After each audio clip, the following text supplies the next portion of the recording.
Okay.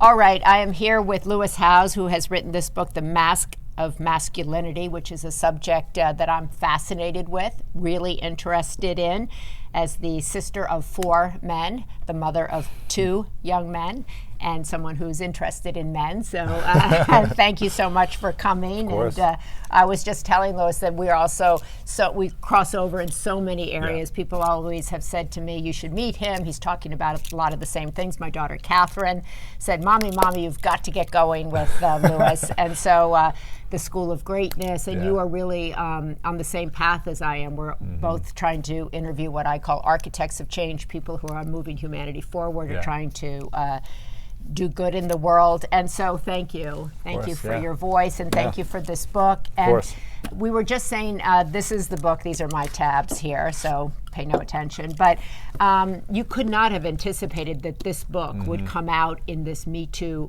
moment. No. How hard has that been to put a book out about masculinity in a moment when masculinity is front and center and the downside of masculinity? For me, it hasn't been hard in the fact that 4.5 years ago, when I opened up about being sexually abused for the first time, I was sexually abused when I was 5 by a man that I didn't know. So for 25 years, it kind of crippled me emotionally. Yeah. It drove me to achieve, but I would get very defensive and angry in moments of failure or doubt or insecurity. Right. And I didn't know how to process those emotions. I never told my parents. I never talked to a therapist. It wasn't acceptable as a young boy growing up in Ohio to ever touch another boy. Yeah. Otherwise, you're considered, gay or less than or whatever word they want to use. And that would be viewed as bad. As bad, yes. Right. Which was viewed as bad growing up back then. Right. And I'm a very affectionate man and human. I love to put my arm around my guy friends, girlfriends. I hugged you right away. Yeah. I just like to be affectionate. Right. And so I was always conflicted with my friends telling me that, making fun of me, teasing me or whatever. So I never felt like I could talk about it. Right. And it led to a lot of anger and frustration, and it fueled me to try to prove people wrong, which never does anything. Right. And it worked. I proved everyone wrong and never felt fulfilled. And so I always chased the next big dream in business or sports. And you write about that. I just want to say that he writes about when he took his last book out and it was on bestsellers, and you were talking to huge crowds, but you were always going home alone I was on empty the road, inside. and you were empty inside. And the contrast of feeling successful out in the world and feeling like a failure in your inner world. Yeah, emotionally. And that led you to this book. I felt like it was more of it felt like I had to. It was like an obligation, a duty, a mission. When I started to open up about being sexually abused and started to research, 1 in 6 men have been sexually abused, and very few ever talk about it because it's not acceptable. Let's pause a second, because that's a big figure. 1 in 6 men have been sexually abused. And we're having a big national conversation about men, which is really important, men and women. But we're also having a conversation about boys, about boys being violent, about boys being frustrated. Another conversation that some people are having about men and depression, men and suicide, that's separate from the Me Too, but also kind of surrounding the Me Too. So 1 in 6 men sexually abused. What did that say to you? Did that say to you, I have company? It shocked me because I thought I was alone. I thought I was one of the few. Right. I didn't realize it was so many kids. And so I would walk down the street and I was like, maybe you, maybe you, maybe you. I was like, maybe a lot of my close friends. And no one in my men's group of friends ever talks about it. Growing up in middle school, high school, college, no one ever talked about it. Right. Again, if you were touched by another man, you were looked down upon, right? It was not manly. Right. And so I was always conflicted because I have lots of gay friends, I have lots of, gender neutral friends, I have friends of all types, races, everything. For me, it never made sense. And what I realized is that when I started to open up about it, the amount of freedom that I felt was unbelievable. I felt free for the first time when I opened up about being sexually abused. I started telling my friends, my family, And then everyone was like, you should open up about this to your audience. And I was like, no way do I want the world to know about this. Right. It's okay if you're like my family member or a close friend. Right. Because you had so much shame. So much shame, so much guilt, so much like insecurity. I was like, what if this ruins my reputation? What if people think down on me or whatever it may be? Yeah, right. And I realized that it was more of a duty and an obligation to do it because I had never seen an example of a straight jock, white male in America open up about being sexually abused. I'd never seen it in the media. I never heard about someone who did it.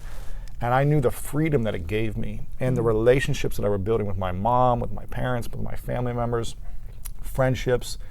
Like every relationship that I talked to about it transformed for the better. Like we felt more vulnerable, we felt more connected, and a deeper sense of humanity. So that led you to looking at all of the various masks. Yeah. I know it led you to look at the film that Jen Newsom and I did called The Mask You Live In. It's an unbelievable film. And then you kind of you break down in the book, The Mask of Masculinity, the different masks that we all, or that men wear. Yeah, to right? protect Women ourselves. wear their own masks, Exactly. right? But what did kind of this book, when you said it became a mission for you, what did you pull the mask on that shocked you the most, that you discovered, like beyond the 1 in 6 figure? What shocked me the most is that people didn't know how to talk about it. And I think your movie really set the stage for people starting to have the conversation because I think people didn't realize that it was actually happening to men this much. Right. And that there was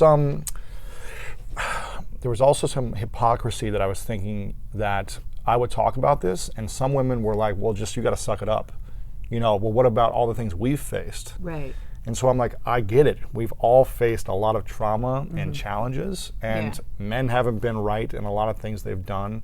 Right. But you shouldn't put men down who've gone through things as well if they're figuring out their own journey. So how do we do a better job of that? I was just saying to you that I read, in preparing for this, I read a piece by Sarah Bobkoff, which I thought had a lot of good points in it, where she was thinking that you're saying, look at, we've got to sympathize with you men. It's not our job. You guys have got to figure it out. And you've made it really hard for a lot of women. Women have been pained for by years. men. Absolutely. Yeah, for years. Absolutely. The patriarchy, and don't tell us that we have to sympathize, or don't tell us that it's our job. Absolutely. Right? And so what do you think about that criticism? I think it's hard if you've been conditioned your whole life to be a certain way to just all of a sudden like change and say, I need to change within. Obviously we've got to have better solutions in schools, and parents have to have better tools for young boys, I think. I think moms and dads have an amazing opportunity to raise young boys into having better tools. And I never had those tools, and I don't blame my parents, and I don't blame the school system, but it's just like they weren't available for me to understand and process my emotions. Luckily, my parents always taught me how to treat women with respect. I had 2 older sisters who would always come back after dates and be like, Louis, never do this. Right? They're like, this guy just did this to me, never do this. So I had that learning, but I didn't have the understanding of how to process the emotion of being raped. How do I process that as a young boy when it's told that being gay is bad, or being, touching a boy is bad, or that you're weak or less than, or that I'm not going to have any friends if anyone ever knew this about me. And I didn't know how to process these things. Now, it doesn't mean I have the right to hurt people in return. But I think having an awareness and understanding as men for women and women for men, we both get to work on it. We both get to be in the conversation. And what I've seen over the last year since the Me Too and Time's Up movement has been happening, as it's mostly been conversations of women talking with women about it. They haven't included men in saying, how can we work together? Well, a lot of men have been in like the Women's March and stuff, but you don't feel invited in. Is that correct? I feel like now it's starting to happen. Like there's women's events that they're inviting me to come speak about my perspective. Which I'm like, thank you, let me join the conversation, or let us join the conversation. Do you find that a lot of men want to join the conversation? I think so. I think we're being pushed away and just saying, well, you guys need to figure it out. Like, for instance, when I came out with this and Sarah wrote this article, I was mentioning that there were a group of women on Facebook who were just like saying all these negative things, like he doesn't understand, he doesn't get us, look at the white guy who's had a successful business, try to talk about these things, what does he know? And my brother was in prison for 4.5 years when I was 8 until I was 12 years old. I didn't have any friends during that time. I was raped when I was 5. My parents got divorced when I was a teenager. I had similar traumas to almost every other person in America who had parent issues, sibling issues, challenges like that. So just because I'm a man that grew up in America doesn't mean I also don't have feelings and don't have my own traumas that I haven't gone through. Right. And lots of men, the reason they put on these masks is to protect themselves. It's to fit in. It's to be accepted by their peers in high school, college, and in the workforce. That's why we put on a mask, to try to show that we're someone who can be loved, someone who can be accepted. And in some ways, the masks that we wear support us. And we are confirmed by our peers or by women sometimes that we like those things. We like it when you're focused on making more money, or when you're the jerk sometimes. We get rewarded at times in society. And I think it's challenging because we don't know when to take it off. We don't know when to really look people in the eyes and connect as men sometimes. And was a lot of my childhood growing up. I didn't know how to truly connect. Right, but you have, I'm sure, have met a lot of men who, quote, who have not been raped, but who have on all kinds of masks. Absolutely. Who, abuse women, who are, sexually, emotionally, physically, all of these kind of things. And so women are really figure it out and then come talk to me. Yeah. And are you saying that really we need to men need to go over there and figure it out too, but then there's also a conversation that can happen because also African American men are raised differently, Latino men are raised differently, Asian men are raised differently, white guys are raised differently, gender neutral people. How do we all get in on this conversation about gender, about expectations, about trauma, about masks? Yeah. Well, I mean, we're all responsible for our own lives, right. But I believe we're also all in this together. And so when we push people away, it's not helping. Right. But when we say, hey, we're here to support, and here are some tools, and we offer some tools or some resources on how people can be educated on what's working and what's not working in that cultural or society. Because like we were talking about before, in Latin America, it may be accepted differently than in America. Right. Certain behaviors and actions, right? Right. So I think it's just being educated and saying, well, what is acceptable? And now I'm so grateful that men are being educated with Time's Up and Me Too movements, because information is out there on, no, this is a hard, not acceptable anymore, and this is acceptable. This is what we will stand for, this is what we will not stand for, which is beautiful. And I've been talking with people from the Time's Up Legal Defense Council, because even though women are having these conversations and it's more and more in the news, sometimes it's still not clear for a lot of men. Right. They're like, well, what is acceptable still? Even though you're, from their perspective, men's perspective, they're being yelled at now. Right. But what is actually acceptable? And so that's why I think talking with the Time's Up Legal Defense Fund, when you have a legal advisor that says, okay, here's the legal things that are acceptable, it may be different than what's morally acceptable, but getting clear on legalities in the workplace. So you're educating yourself that way. Me, I'm educating myself. I'm trying to share it with other men. Right, because most men are saying to you now, I don't know what to do or what's acceptable. Absolutely. Yeah. Still clueless. Yeah, and I talk. And scared. I have a 20-year-old son and a 24-year-old son, and the boys in college are like, we don't know what's okay. I speak to a lot of young men who are now entering the workforce who've said to me, what is okay now? Can you talk to anybody at work? Can I flirt with someone at work? Am I not allowed to? Can I give someone a hug? All these simple questions that we thought we could do before. Now, what's wrong? If I look someone the wrong way, am I going to get fired? I think there's a lot of education that needs to happen, a lot of clarity that needs to happen. Right. And for me, the reason I dove into this is because when I realized that if we can all work on ourselves as men, from either the trauma or the emotional pain or frustrations or just the false sense of what masculinity has been taught growing up, when we can work on ourselves individually, I think the rest is going to take care of itself. And that's why if we can identify what is the primary mask that we live in. Am I stoic? Do I never show emotion? Am I always leading with humor? Do I have to make everything a joke? Am I driven by my net worth? Because that shows me my self-worth. Right. Do I have to conquer every single woman in the world to show that I'm worthy? We live by these certain archetypes as men to prove our masculinity, to fit in society, to either our friends or to a larger society. And I think, again, in some ways, these masks serve us because we get results for whatever we're going after. And the more we put it on, the bigger results we get. And that's what it was like for me. The more I put on my masks, my dominant masks, I was getting results. I was making more money in my business. I was achieving athletic goals. I was getting the girls that I wanted. I was doing everything that I wanted, that I thought I wanted. But then it was never fulfilling me. And it was constantly making me feel like, why am I suffering inside? Why am I always alone? Why do I never feel like I'm living a purposeful life? And when I finally started to heal certain things that I never talked about and take a deeper look on, wow, okay, here's what I've been trained through. The couple of the guys that made fun of me growing up, made me feel like I had to put on these masks. Through high school, when a girl said this one thing to me, it made me feel like I had to do a certain thing to fit in with her. When in college, the football coach said something to me and made me feel like I had to toughen up when I couldn't show emotion. So it's like when you see certain political figures do things, you're like, well, maybe I need to do that in order to get to where I want to be. So we're being constantly modeled, through our parents, through our siblings, through everything, to be a certain way to get results. So how has your life changed as a result of this book? So you talk in this book about going out with School of Greatness. You had this great podcast, you're super successful, and then you feel alone. Then you look at this subject, you start talking about it, and it lands right in the middle of kind of the biggest gender explosion. Yeah, it's crazy. And so how are you feeling now?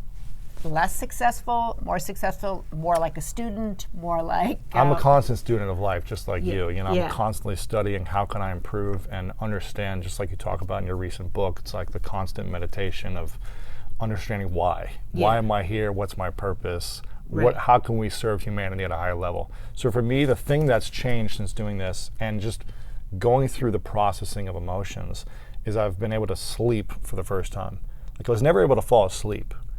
I would just lay in bed and be like anxious. So that's one of the benefits of processing your emotions is like you can relax and go to sleep peacefully. Another thing is I just feel like I'm not as reactive in situations. I feel like every event is more neutral as opposed to someone is attacking me. Whereas everything was an attack on my emotions, or I always felt like someone was trying to abuse me because I was abused as a kid sexually.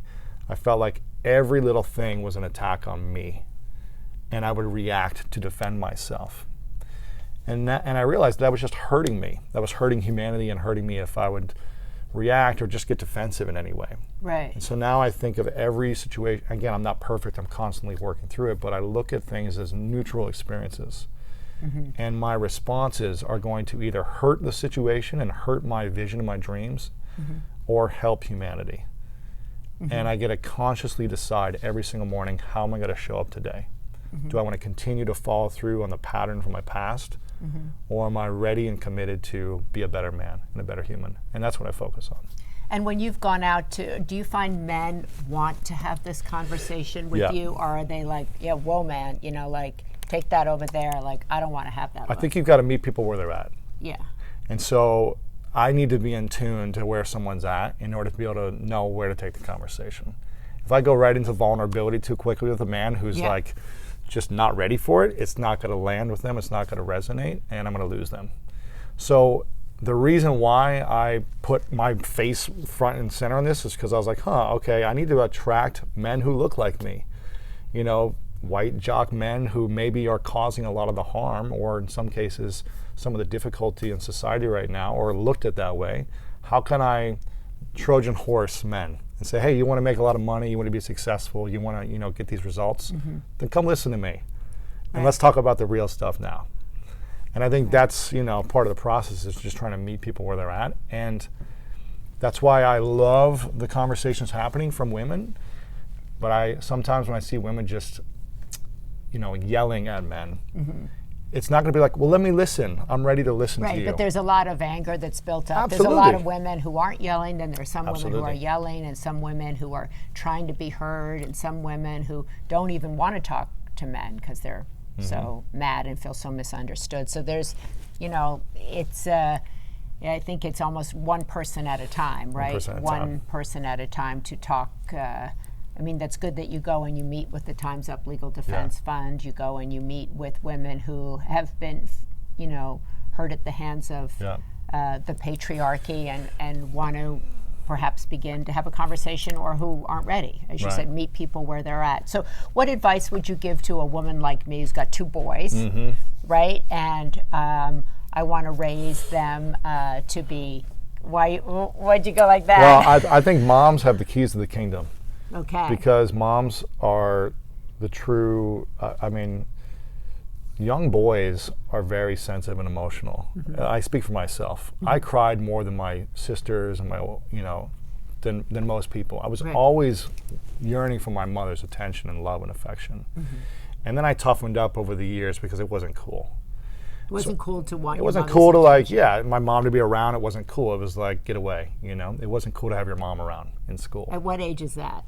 7, 8, 9. It wasn't cool. It wasn't cool. Yeah. Well, I was also in the special needs classes because I couldn't read and write. So my mom would come into school as I was in like this special class with 3 other kids, and she would help read and write with me because I could barely read what was on the paper. And so it was always like this awkward feeling of like my mom's in here to try to help me even more. Yeah. So I was just insecure in general, and made fun of all the time. I didn't really have friends in elementary school. Kids made me pay them to be a part of their like friend group. So for me, it was like if your mom's around, it wasn't cool. But I believe that mothers have the keys of the kingdom, and what you say is the most important thing, more important than the father, in my opinion, because we come from our mothers, and the nurturing element, we want that the most as men, I believe. And so what you say, and when you really land and resonate with it, and you connect and you listen, like when my mom will listen to me, if I'm like going on a tangent or just frustrated about something and I'm just kind of going off and she really listens to me and she doesn't try to say anything, I just feel heard, and I'm like, wow, whatever you say now, I respect and I'm going to do. So for mothers out there, be sensitive to your boys. I think so. Be also sensitive that maybe it's not cool to be seen with your boys, so you have to kind of, you're saying walk that rope with like. Well, that was just that was my experience. It might be different for other people, but yeah. But to and the mask you live in, the film that Jen Newsom and I executive produced, and also you talk about here is be not to say these words like be a man, toughen up, don't cry. Because it's very contradictory. Yeah. When we hear this, I get this a lot when I went on tour and talked about this. Men would come up to me and say, my wives tell me that they want me to be more sensitive and emotional. And they're like, why don't you ever cry or show emotion? Like when there's something happening, there's a movie or this in our lives, how come you never show emotion? And so they say, you know what? I'm going to get the courage to be sensitive and vulnerable. And the next time something comes up for me where I feel emotion, I'm going to allow myself to cry. And then they go and something happens and they shed a tear, they start actually showing emotion. And this is typically what they'll say to me. They say, when I do that, then my wife freaks out and says, well, I can't be emotional if you're emotional. I need someone to be strong for me, because if we're both freaking out, then what am I going to do? I can't trust you. And then, and so then the guy reverts back to, okay, never again will I do that. I'm always going to be the strong one. I'm always going to be the one who's in control, or who can handle the situation, or whatever it may be. And I think as human beings, it's not healthy it doesn't matter if you're a man or woman or anything, to not express yourself, to not express emotions. That's when challenges come up. If we don't express ourselves, the studies are proven with men that men die younger, men commit more suicide, all these things are happening. And I truly believe it's because we're not expressing ourselves in a healthy form. You've seen the expression over the last year with all of the mass shootings, all of the sexual harassment, all of the just horrible things that are happening in the world. The common denominator is it's all been men who are driving vans in New York City into people, who are shooting people. Every instance that I've seen in the media has been a man doing that act. Why are men doing these acts? Why are men expressing themselves in negative forms as opposed to healthier forms? But you're not saying that's because of women. It's just because it's men. Not because of women. No, absolutely not. Men don't feel free, or they don't have a place to go, or they don't know where to go. If men have never been taught how to cry, or it's never been acceptable for them to be able to express themselves in a normal human emotion, because they've always been said, man up, don't be a wuss, don't be a whatever, don't, or they've constantly been rejected if they show emotion. I'm not saying it's okay or saying anything they've done is okay, right. But if we've never been trained on saying we're allowed to express ourselves because it's not manly, or we need to man up, or we need to be better in control, then how are we going to process any emotions without feeling like we're killing ourselves inside? When you go throughout, and I also ask men and women who are in rooms, I say, all the women, raise your hand if once a week you get together with at least one girlfriend or maybe a couple of girlfriends, and you sit around and you talk about things that you're stressed about. Relationship challenges, work challenges, body issues. I have these conversations all the time with my sons who say, did you talk to the kid about his parents, because I know his parents split up. Did you talk to your friend because his girlfriend split up? They're like, no.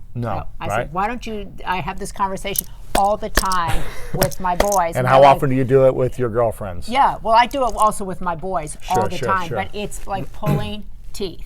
I have to walk around the block. I have to, find some other activity that disguises what I'm doing. And then they finally, but it's like I ask them to have the conversation with their friends, and they'll be like, no, didn't come up. So how do you get men to talk? They don't want to talk. That's exactly right, because we've been conditioned not to talk, because it's not cool to talk. Yeah. It's not acceptable. It's not manly to talk. Well, how do we get you to talk? Well, and this is what I said, when I say people... And I have 4 brothers, and I'm constantly, hello. Men are suffering inside, constantly. And I'm not saying like, oh, woe is men, like pity on the men. I get it. We don't need to have pity on men. Okay. It's not about that. It's about men taking responsibility for their emotions and their actions, but also for other men accepting them for having emotions and other women accepting them for having emotions. But it hasn't been accepted. So if they have no place to talk to anyone, except for maybe hiring a therapist, which isn't acceptable because it's still taboo, it's still not cool. Right. So if they don't, and again, I'm not saying any of this is okay or justifying any of this. Right. But if we've been conditioned for years that I'm not going to be your friend and you're going to be a loser or you're not a man enough if you talk about your feelings to anyone, your wife, your girlfriend, your family, your parents, you said it's pulling teeth getting it out of your sons. Yeah. And you're like a sensitive, emotional, you're talking about this all the time, and you've raised them to be sensitive. Maybe they say it's like, Mama, you stop with the men stuff. Right, exactly. But I think it's a full shift of acceptance for men being vulnerable.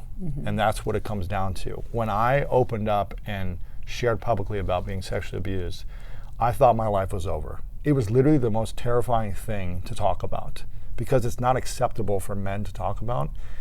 It's hard enough for women to talk about being sexually abused. It's really challenging, but it's much more acceptable to hear those stories in our society. It's for women. You're saying that the reception is more open. It's more warm and open reception. Even though it's You're not looked it's down such a on. Tough time. It's such a tough thing for anybody to Absolutely, talk about. it's horrible. But you're saying it's even, you feel anyway that for men it feels more shaming. I thought my life was over when I opened up about being sexually abused. Right. I was like, my life is done if I say this. But I was also at this crossroads emotionally in my heart where I was like, I'm going to die emotionally if I don't talk about this. Right. I was like, I'm dying a slow emotional death inside. And so what was the response, Sarah? What has been the response? I talked about it for the first time in like a small group. And I remember after I walked through the whole story from when I was 5 in the bathroom and when the man came in, and I walked through the whole story and I couldn't look anyone in the eyes as I was telling the story. I was so ashamed of myself and so guilty and insecure and just terrified. But I knew that I couldn't live my life anymore without sharing with someone. And after I was done, I sat down and it was like I could not stop crying. It was like 25 years of pain just like started coming out and I couldn't stop crying. I ran out of this room and I was outside and I was like, my life is done. I just felt like my life is over now that people know. And one of the most beautiful things happened to me. Within minutes, all the men who were in this room came out one by one and started telling me how much of a hero I was to them. And they started looking me in my eyes and they were in tears and they were like, this is what happened to me when I was 10. This is what happened to me when I was 7. And I was like, what? I was like, how are all these other men gone through similar experiences? Or maybe it was emotional abuse or some other type of abuse that they never talked about. And they were like, thank you for giving me permission to start talking about my challenges. And that's when I said, like, I need to talk about this more. And I opened up about it on my podcast, and for weeks I was getting email after email of essays from men saying, I've been married for 35 years, I've got 5 kids, no one knows. Here's exactly what happened. And they would send me essays of all the things that happened to them sexually when they were children. And I was just getting email after email of men saying, I've cried for the first time after hearing this. I'm allowing myself to process emotions. I've been dead inside. And I think a lot of men feel like they don't have the ability to process emotions because it won't be accepted, because it's not masculine and it's not man enough. And that is the challenge for men that they face. Again, I'm not saying pity on men or like, let's all have a pity party for the men of the world who are like causing all these horrible crimes. I'm not saying that. Right. What I'm saying is that we have been conditioned as men that it's not okay to sit with a woman and say how we feel emotionally, or another guy, or anyone. It's not okay because we don't look masculine. And you know all about this. You did a whole documentary about this, which is changing lives and is so powerful. And I tell everyone to watch it because it's unbelievable. And so the first thing is being aware of our emotions and what is serving us and what is not serving us. What is serving humanity and what is hurting humanity by the way we are either processing or the lack of processing our emotions. And I'm not saying every man needs to go and talk to and share their feelings with everyone constantly, but they need to have a tool or a way of processing their feelings so they're not dying inside and they're not hurting other people around them. And that's what causes a lot of the pain, I think, with women when men react in these certain ways. You know, it's hurtful when anyone does it, men or women, when we react in these ways.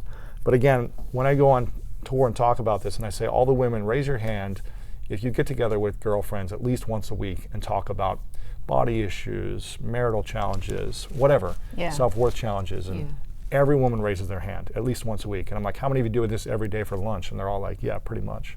I talk on the phone with girlfriends all the time. And I say, all the men, raise your hand if you get together once a month with a few guys and you talk about marital issues, body challenges, insecurities, fears, doubts. 2 guys usually in the room. And I'm like, are you guys a part of like a Bible, a monthly men's group? Where it's like you have to force each other to go once a month and talk about these things for an hour? And almost all of them say, yeah, it's like part of a men's group. It's a men's group or something. And they have the most deepest connected relationships, those men. And I read a stat, I'm not sure the exact stat, but I think it was 50%, 45 or 50% of men say they don't have one guy friend where they can connect with and share anything with. They don't have one male friend that they can just open up and talk to and express to. They don't feel like they can. And could you imagine not having one person in your life where you could open up and talk to and share your feelings and what you're going through and your fears and insecurities or doubts about anything? It would feel like suffocating for me. And I think that's just where men have been at, that, well, we got to suck it up. We got to be a man. We can't express ourselves. Again, I'm not saying any of this is okay. I'm not just saying you're talking about really paving a new way forward. Absolutely. And this conversation, Time's Up, Me Too, all this is so powerful because it brings awareness to what hasn't been working. And it's going to take time. What has not been working. And it's going to take time. This isn't an overnight, over a year like transformation. This is a... So tell me, Louis, if there's women out there listening to this. She's got a man in her life. She's a mother. She's a partner. What should she do? I truly believe women have the keys to the kingdom.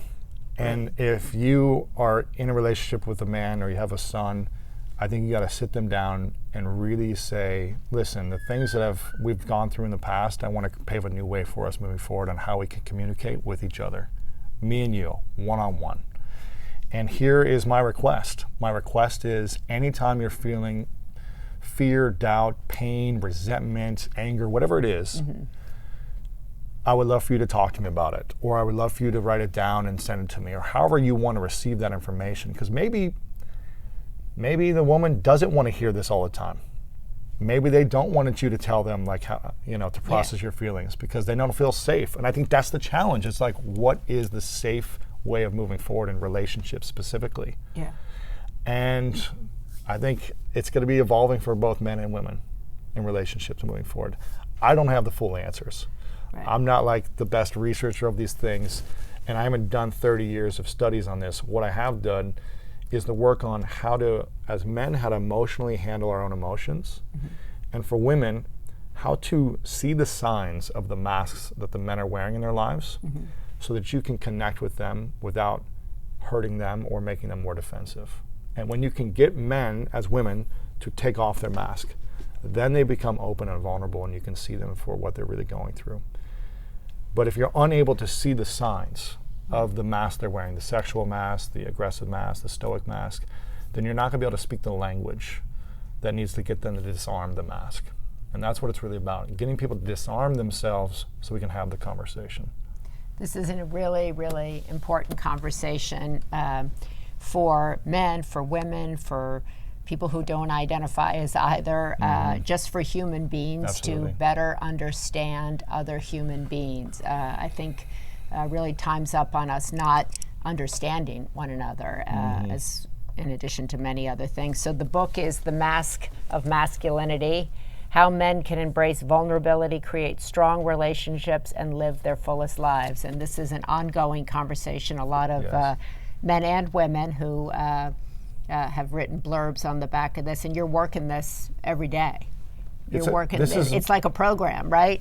It's funny because Right. you guys did stuff with prisons for your movie, and I went to visit Lancaster a few months back, and with a small group of people in the industry, and I walk in there, and two guys run up to me and say, "You're Lewis Howes," and I was like, "How do you know who I am?" Yeah. And they ran back to their cell and brought this book and said, "We love this book because it's all the things that, all these masks are what we deal with in prison." Yeah. And they created a 40-page workbook on how to process emotions in prison through this book, which I was like, this is fascinating. Wow. Yeah, it's fascinating. And so I believe there's so much, you know, that's a whole nother topic about prison and, you know, wrongfully convicted and everything else, but, and the emotions that men face there. But for me, this is a mission of my life. And that's also, this is a mission of your life. This is a mission of my life. One, it's a personal mission to constantly, you know, I write about the things that I need the most work on. Yeah. Probably like you, what am I most needing in my life? Yeah. Let me go research and do the work. So for me, this is like, okay, I struggled for many years with a lot of things, the masks that I wore, and still wear a mask. But I'm aware of them when they happen now, and I'm quicker to like bring my defenses down and be like, okay, I'm not gonna die here. I don't need to prove myself anymore. Right. I can just come from love. And I think when men learn how to come from love as opposed to fear or anger, that's when we see less of the sexual harassment, the sexual abuse, the crimes, the killings. We see less of these things, and we just start to come together better and just listen, understand, and move forward with better ways of communication, and that's what it's all about. Lewis, thank you so much. This is a conversation we're going to continue to have. Let's do it. Thank you so Yeah, much, of and course. the book is great. Check it out. Thank you.